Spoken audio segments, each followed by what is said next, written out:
कारवाई आहे? एकूण किती मालमत्ता दुकानं काढणार? यामध्ये शहराचा जो महत्त्वाचा चौक आहे बाबा पेट्रोल पंपाच्या इथला, त्या चौकामध्ये लेफ्ट टर्नला काही अनधिकृत बांधकाम या ठिकाणी होते. 10 ते 12 टपऱ्यांचं अनधिकृत बांधकाम होतं. त्यामुळे रस्त्याला अडथळा होत होता. रस्त्याच्या बाजूला त्यांचे ग्राहक आणि इतर ज्या त्यांच्या गाड्या उभ्या राहत होत्या, त्याच्यामुळे अपघात होण्याची शक्यता होती. त्यामुळे माननीय आयुक्त महोदय यांच्या आदेशाने तसेच माननीय अतिरिक्त महोदय यांच्या मार्गदर्शनाखाली आज ही कारवाई पोलीस विभागाच्या सहकार्याने आमच्या सर्व झोनच्या अधिकाऱ्यांच्या मार्फत ही कारवाई होत आहे. यामध्ये ट्रॅफिकला अडथळा होत होता, त्यामुळे ही मुख्यतः कारवाई होत आहे. आणि ही सर्व जी बांधकामे होती ती अनधिकृत आहेत, त्यामुळे कारवाई आपण करतो. काय जागेचा वाद आहे, काय TDR वगैरे काय मोबदला मागताय? यामध्ये आपण त्यांना नोटीस दिल्या होत्या, त्यांचे कागदपत्र मागवले होते. जर त्यांच्याकडे बांधकाम परवानगी असेल तर आपण ती कागदपत्रे मागवली होती, परंतु त्यांनी कुठलीही कागदपत्र दिली नाही. त्यामुळे ही बांधकामं अनधिकृत होती असं स्पष्ट झालं.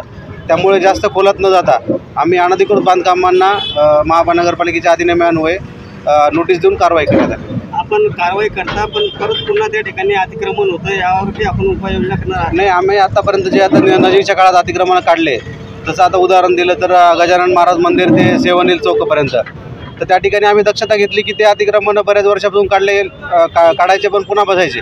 तर आपण तिथं आता फिरतं पथक आपलं वारंवार जातं आणि ते आपण इन्शुअर करतो की तिथं पुन्हा अतिक्रमण होणार नाही.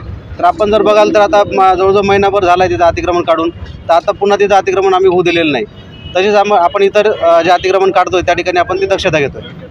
ट्रैफिक की वजह से जो शहर में बड़े बड़े दुर्घटना होने की संभावना थी और एक अपने पास हाल ही में सिडको बस स्टैंड के पास दुर्घटना घटी है, तो उस हिसाब से माननीय आयुक्त महोदय जी श्रीकांत सर इनके निर्देश पे हमारे अतिरिक्त आयुक्त सौरभ जोशी सर इनके मार्गदर्शन में आज मैं हमारे उपायुक्त देवरे सर और सहायक आयुक्त मोरे सर के अंडर में ये मुहिम ले रहा हूँ.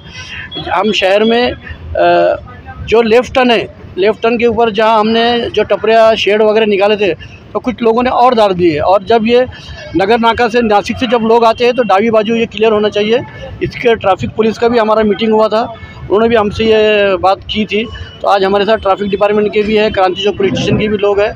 और शहर में हमने सभी चौक के ऊपर ये निर्देश मार्किंग किया है और हालात के हिसाब से ट्रैफिक नहीं होना, इसलिए अभी हम ये टपरी और रिक्शा स्टैंड बाजू कर रहे हैं.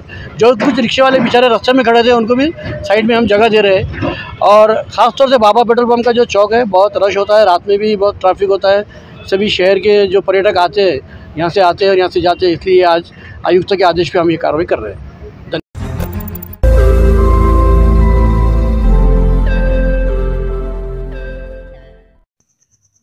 रोज नई खबरों को देखने के लिए हमारे औरंगाबाद समाचार चैनल को सब्सक्राइब कीजिए और नोटिफिकेशन पाने के लिए हमारे बेल आइकन को दबाइए ताकि हर खबर की नोटिफिकेशन आपको मिलती रहे.